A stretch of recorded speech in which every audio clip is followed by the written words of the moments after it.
There are two challenges that traders typically face with liquidity. The first is knowing which level is actually being targeted, and the second is knowing whether the price is going to make a continuation or a reversal, which involves an understanding in advanced market structure, which most traders lack. So in this video, we've broken down everything you need to know about trading liquidity into 5 simple steps. So let's waste no time and start with step number 1, which is understanding the different forms of liquidity. Liquidity refers to areas in the chart that either contain a large quantity of unfilled orders or a large quantity of stop losses, and it presents itself in 2 different forms. When people typically talk about liquidity, they are usually referring to the external range liquidity, which can be either a previous swing high or a previous swing low. These are pivotal moments in the chart because they either result in a trend continuation or a trend reversal in the form of liquidity runs and liquidity sweeps, which we will be covering further into the video. The other form of liquidity is internal range liquidity, which is just another name for fair value gaps. This is what the price uses as fuel to attack the swing highs and lows. It's important that you pay attention to how the price interacts with both forms of liquidity, because together, they will tell you which direction the market is going to move. For our next step, we need to talk about order flow and how it can help us determine which liquidity level we should be targeting. When we look at a chart, the first thing we should do is look to see whether the current order flow is bullish or bearish. And this depends on whether the price is pushing through buy-side or sell-side liquidity, which can seem confusing at a glance. But we can simplify this through the use of 2 concepts, which are called break of structure and change of character. So let's see how they work. When a new swing forms on the chart, liquidity levels are created at the swing high and swing low. The liquidity level at the high is called the buy-side liquidity, and the liquidity level at the low is called the sell-side liquidity. For the context of break of structure and change of character, we look at which type of liquidity was ran through when this new swing was created, which in this case was a buy-side liquidity, which means we are currently in a bullish order flow. So with this in mind, our current break of structure level is the buy-side liquidity. This is because a break of structure refers to the level that would need to be broken through in order for the current market trend to continue, which in this case is an uptrend.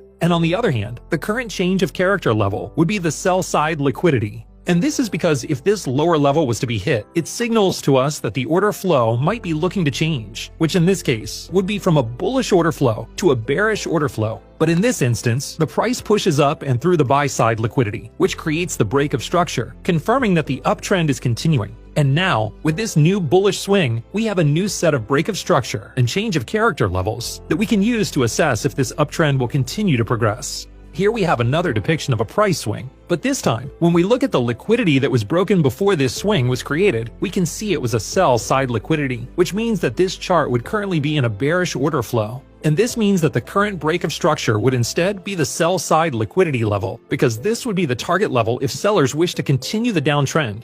And on the other side, the change of character level would be the buy-side liquidity, because this would signal a change in order flow from bearish to bullish. But for this example, the price chooses to push down and through the sell-side liquidity, confirming the break of structure, which tells us the current downtrend is continuing. So in summary, a break of structure refers to when a liquidity level is run that confirms the continuation of the current trend. And one of the most important rules in trading is that we should always trade the direction of the market's order flow and not against it. But this leaves the question, how do we know when the order flow has reversed? Well, here we have another uptrend, validated by the break of structure. Let's say price has hit resistance here, but this time, instead of creating a higher low, we instead see price push down to form a lower low. This is what we call a change of character, because it is the first signal that the price action may be changing from bullish to bearish. When this occurs, this lower low becomes the new break of structure, and the previous swing high now becomes the change of character level. This is because this high is now the level that would have to break in order to signal that we could be returning back to bullish order flow. But as it stands, we shouldn't flip our bias to bearish just yet, and the reason being is that this change of character could really just be a liquidity sweep.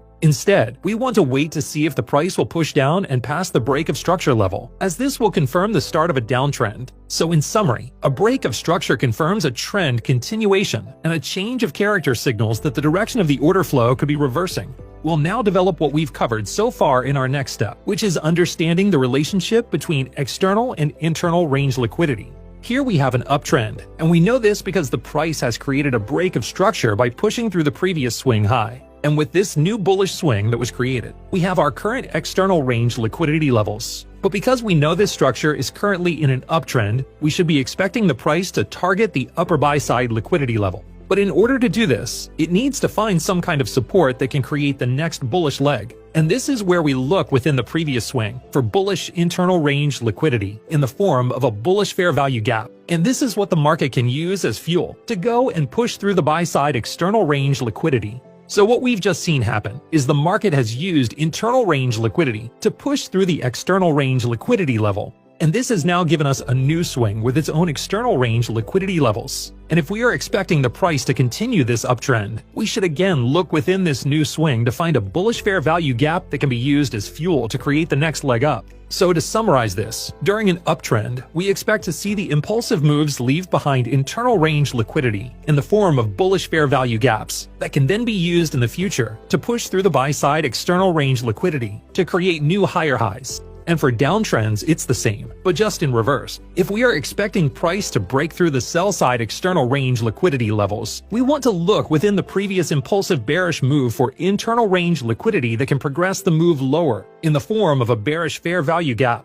So this explains the relationship between internal and external range liquidity, which is how the trending moves are formed on the chart. And it's important to always keep this in mind when doing your technical analysis, because when we see the internal range liquidity get disrespected, it's the first sign that the market is wanting to attack the change of character level, which could result in a full reversal. So now it's time for the next step, which involves understanding the difference between liquidity runs and liquidity sweeps, and more importantly, how we can predict which of the two is going to happen. When the price attacks an external range liquidity level, which is either a previous swing high or a previous swing low, it can do one of two things. The first option is for it to continue in the same direction, which is what we call a liquidity run, and the second option is to create a reversal, which is what we call a liquidity sweep. This might seem simple at a first glance, but understanding what price is going to do at a liquidity level is where most traders struggle. So let's start by looking at liquidity runs first. Here we have a swing high, which is the current external range liquidity that we are drawing into. Price then pushes up and closes above the level, but as it stands, this isn't yet a liquidity run. It has only created a breakout. What we are looking for is an additional bullish candle to form that creates a bullish fair value gap that overlaps with the breakout of the external range liquidity. This is because in order for the bullish move to continue, it needs to create internal range liquidity, which it can use as support during the next retracement. On the other hand, if it were to create the fair value gap above the level, this is also valid. The important part is that the internal range liquidity is created during or after the breakout, because this shows strength for the buyers by creating an area that they can use as support for the next leg up. However, if the fair value gap was created before the breakout, we cannot use it for validation of a run on liquidity. We have to wait and see if the chart creates the correct internal range liquidity that favors a trend continuation. As for liquidity runs on the sell side, we use the exact same principles, just upside down. This means we are looking for the creation of a fair value gap either within the breakout of the liquidity level or underneath it. We don't want to consider the fair value gaps that formed above the level. So let's now talk about liquidity sweeps. Here we have another swing high as our draw on liquidity, but this time, when price attacks the level, it fails to push over and close above it. This shows massive weakness in the buyer's efforts, creating what many know as a fake out, which is the clearest signal we could get that the price is creating a liquidity sweep. From here, we expect to see a reversal in order flow, meaning we should now be looking for short entries. But in the instance that this bullish candle does close over the liquidity level, it doesn't mean a liquidity sweep is off the table. And this is because if we look at where the last bullish fair value gap was created, we can see that it's below the external range liquidity. So if price was to move down from here, there's a high chance that this fair value gap will be completely disrespected, which is the first signal that the order flow could be switching. But with that said, we don't want to consider shorting just yet. Using the knowledge on market structure that we covered earlier in the video, we want to see if the price will push down below this previous swing low, because this would create a change of character, which is the second signal for the change of order flow. But the final piece that we are looking for is whether this bearish leg down managed to create a bearish fair value gap, because this is what sellers can use as resistance to continue the downward move, creating a new break of structure, which confirms that the market has now transitioned into a bearish order flow. This is the typical setup that we tend to see when the market creates a liquidity sweep. And the important note to take here is that we shouldn't actually be taking trades solely on how the price reacts to the external range liquidity. Instead, we should be looking at how the market structure forms, and then look for entries when it has shown a clear directional bias. Which moves us on to the next step, which is that we should be using top-down analysis when looking for our trade setups. We'll demonstrate this by analyzing this segment of a chart on the 4-hour time frame. So firstly, we want to know which direction the current order flow is moving in, which we can see is bullish because we have this break of structure through the previous buy-side liquidity. So this means we should be looking to buy from somewhere within this range. But where exactly should we be looking for our trade entry? Well, going back to what we covered earlier about the relationship between external and internal range liquidity, we should be looking for a fair value gap within this leg that we can use for our long trade. But even with this, we shouldn't just blindly take a trade if the price draws into it. What we should instead do is move down into a smaller time frame to analyze whether the market actually respects this 4-hour fair value gap. So here we are looking at the same chart, but now on the 15-minute time frame. And as expected, we can see the current order flow on this time frame is bearish, which we can confirm with this break of structure. But remember, we want to enter a long trade, so what we are looking for is a reversal on this 15-minute time frame, so it aligns with the bullish 4-hour order flow.